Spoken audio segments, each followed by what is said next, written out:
Quebec has gone ahead with a controversial plan to ban religious symbols in public places by people in power. Many see this as discrimination against religious minorities, namely Muslims, but others as well, who would no longer be able to wear things like the headscarves or any other religious clothing. Christians might not be able to wear a cross, Jews not a kippah while working as provincial employees in positions of power. Does this infringe on freedom of religion? Has Quebec gone too far in its separation of church and state? We are joined now by Christopher Skeete. He's the parliamentary assistant to the Quebec premier, and he's in charge of talking about this issue for English-speaking Quebecers. He is in Montreal. Good morning. Thanks for being here. Good morning, Evan. Mr. Skeete, explain how this is not an infringement on the religious freedoms of individuals. It is not discrimination based on religion. Well, we don't believe it is discrimination. I think it's important to really confirm the secular nature of the state, and this is what this legislation aims to do. At the same time, we have to remember that it's always critical in a democracy to balance individual rights from collective rights, and we think that with this piece of legislation, we've struck the perfect balance. Tell me, in eye-level terms, like what impact would a teacher who wants to wear a small cross as jewelry, or a Jewish teacher who wants to wear a kippah, the head covering, a turban, a hijab for a Muslim person, how does that infringe on their ability to teach math to kids? Like, why would you ban that for teachers? Well, the state has to be neutral in our estimation, in appearance as well as in fact. So I think appearances do matter, and I think it's important that the state, especially when it's exercising its coercive power, its awesome coercive power, that it remain neutral in appearance as well as in fact. So I think, it does matter what people wear, and I think these articles of clothing, religious symbols, they do communicate something. So I think it's important. I think that we're making important strides, and we're continuing the path of secularization that we began 50 years ago. So it's an important moment for us. Yeah, but I'm trying to figure out, the state has to have checks on, as you say, its coercive or awesome power, but we have a Charter of Rights that protects people's individual religious freedoms. And what it is a balance of rights. My question is, did you get the balance right? I think you used the right word there, Evan, balance. And I think this is exactly what we've proposed. Some people in Quebec society think we're not going far enough. Some people think we've gone too far.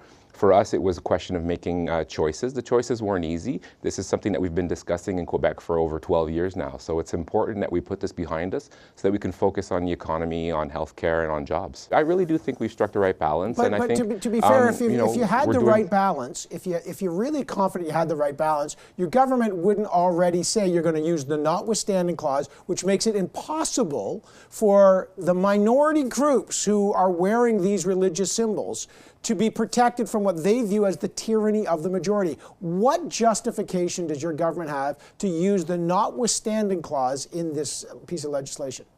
Well, we do live in a democracy, so the majority often does determine the orientation that we take, but we always have to be careful when we make laws like this to make sure that we do respect minority rights. And in this regard, it's the reason why we entrenched freedom of religion once again in our Constitution. And we're also adding the value of secularism, and I think that's an important thing to do.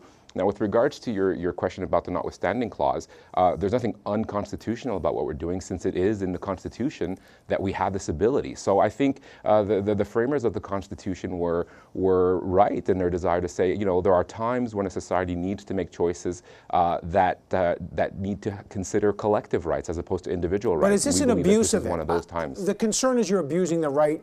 You're using the notwithstanding clause in a way that is abusive, that this isn't the place to do it, and you're using it to entrench a discrimination based on religion against people of religious minorities, and you're making it impossible for them to challenge this, because how do you challenge this? If you're a teacher, how would you challenge this when the government is using the awesome power of the state and the notwithstanding clause? Well, the notwithstanding clause isn't this all-encompassing piece of legislation. It only allows for certain chapters or certain paragraphs of the Constitution for its application. So again, the framers were quite responsible in the way that they devised the notwithstanding clause so that it can be applied in situations just like this. Aren't you keeping these people who want to wear these symbols out of working in good public service jobs? Look at the leader of the NDP, Jagmeet Singh. He could be an RCMP officer wearing a turban, but now if he wanted to be a police officer in Quebec, you tell him, sorry, you can't do that unless you take off that turban. You can lead the NDP, you can be in the RCMP, but in Quebec, you can't be a police officer. You can't be a teacher unless you take that off. Is that what's happening now? Well, actually, the use of can't is very important. We're not saying you can't. We're saying that when you come to work, when you exercise the power of the state, that you leave your religion at the door. And I don't think that's too much to ask in a secular society. No, but to be fair, that's can't. He cannot become a police officer unless he takes off the turban. That's right. So while he is working, if he chooses to be a police officer, we would ask him to remove his turban while at work, yes. But not ask him. You will make him, or he can't work. Let's be clear here. It's not, you'll ask him and he said, no, sorry, my religion says I can't. Then you'll say, well, don't come to work. Isn't that what we're talking about? Well, there are two types of people, right? There are those who are grandfathered, so those persons won't have to make that choice. And there are those who are not currently employed, in which case they will have to make a choice between whether or not they're willing to work without their religious symbol or not. But where's the big problem here? This is what I'm trying to figure out. Why is it just a problem? I know Quebec's dealt with this for a long time in the reasonable accommodation debate. I used to live there. I appreciate it. But I don't figure out. BC's not having this issue. Alberta's not having it. Saskatchewan's not. Ontario's not having this. Why is this sudden battle for secularism such an issue that you've got to tell people who are wearing religious garb, who wear it, who are taxpayers, they want to work as police officers and judges and teachers, you've got to choose between working for the state and choosing your religion. Why force people to make that choice? I just still don't see the urgency of this dilemma. Well, I think a lot of Western democracies are asking that question, Evan. So you're right.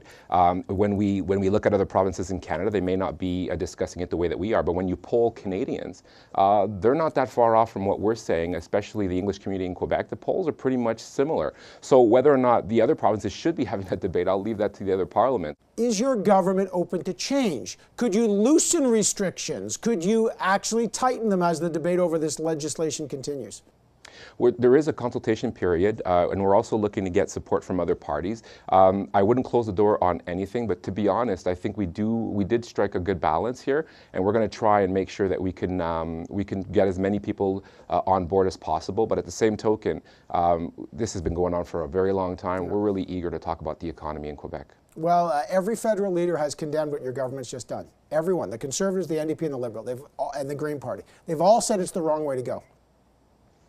I respect their decision.